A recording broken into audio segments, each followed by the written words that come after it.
¿de dónde parte el primer juicio que tuvo la humanidad? Para que haya un juicio o una comparativa tiene que haber, de algún modo, una norma.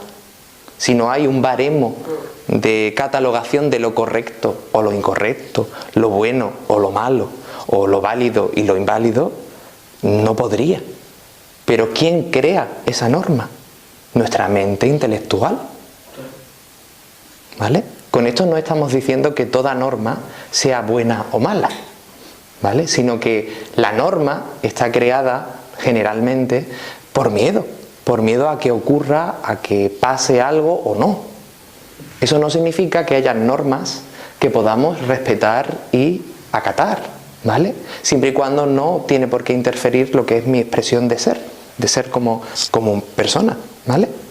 Entonces, bueno, es muy interesante darnos cuenta de eso, de que realmente para que haya una comparativa y un juicio ha tenido que haber un baremo. De hecho, no en todas las sociedades se juzga a las mismas cosas.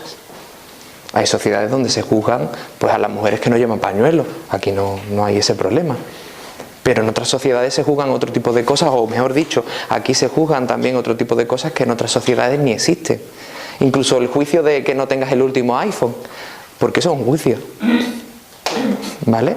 Pues en civilizaciones donde no le den importancia o incluso no tengan móvil, evidentemente eso no existe. Pero hay una tendencia, hay una norma social de cultura y de tendencia que de algún modo se instaura.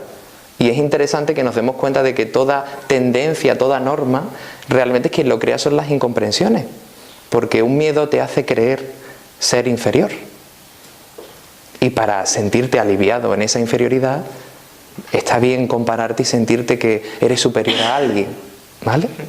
Y además buscamos también ese control de la vida, ¿no? Y una forma de controlarlo y que no se nos descontrole es pues eso, crear una serie de normas que nos permita, digamos, encajonar la vida, por así decirlo, y que no se nos vaya la cosa de madre, por así decirlo, ¿no? Entonces, de esa forma sé que en mi día a día las cosas van a estar estructuradas de una forma que yo voy a conocer más o menos, o eso cree mi intelecto, van a estar más o menos donde yo creo que van a estar.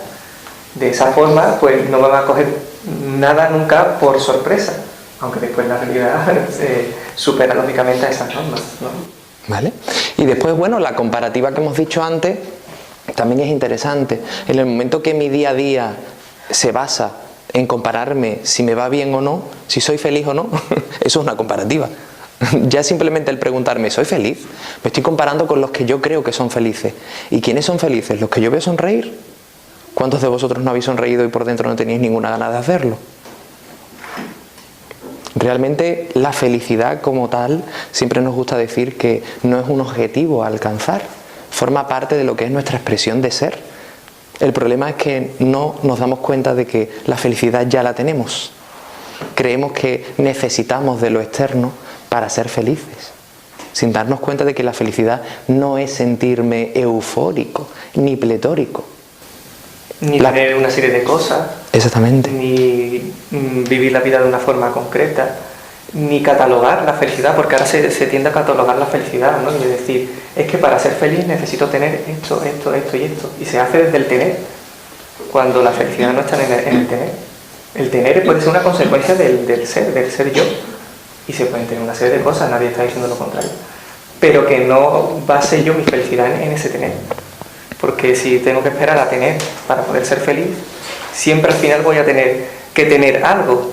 Yo me acuerdo que cuando era pequeño, por ejemplo, ¿no? Cuando llegaban estas fechas, ¿no? Los Reyes Magos, los Reyes, es que cuando tengas esto, como el regalo, la última videoconsola, que yo voy a ser el tío más feliz del mundo, el tío más feliz del mundo. Después la tenía y pasaban una semana y ya la tenía así, la podía jugar y tal, pero ya la felicidad esa que creía que me iba a dar esa consola se desvanecía, ¿no? Y año tras año me pasaba exactamente lo mismo. Quería otras cosas y veía que después al final, cuando las tenía, pues nada, volvía otra vez a la rutina. Y eso lo vamos después repitiendo cuando somos adultos, ¿no? Con otras cosas, lógicamente, pero se repiten. Y esto que está diciendo Daniel vale de tránsito para lo que sería la mente desde la emoción. Porque hemos dicho que aquí está la norma, las normas, ¿no? O las tendencias, ¿vale? y cada vez más potencian en muchos casos que se juzgue cada vez más o se compare cada vez más. Digamos que, aunque no nos demos cuenta, sí que a veces podemos decir, aunque yo no soy mucho de eso, ¿no? Pero sí que podemos decir que somos un poquito títeres.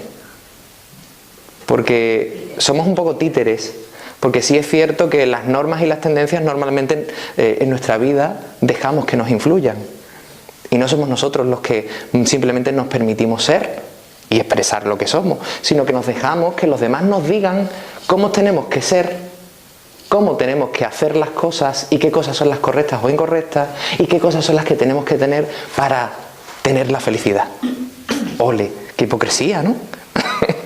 No nos damos cuenta de que así estamos siendo títeres, estamos dejando que los miedos de otros nos controlen también a nosotros. Yo con esto no estoy creando ninguna alarma en ningún aspecto, simplemente quiero que reflexionemos sobre eso, ¿no?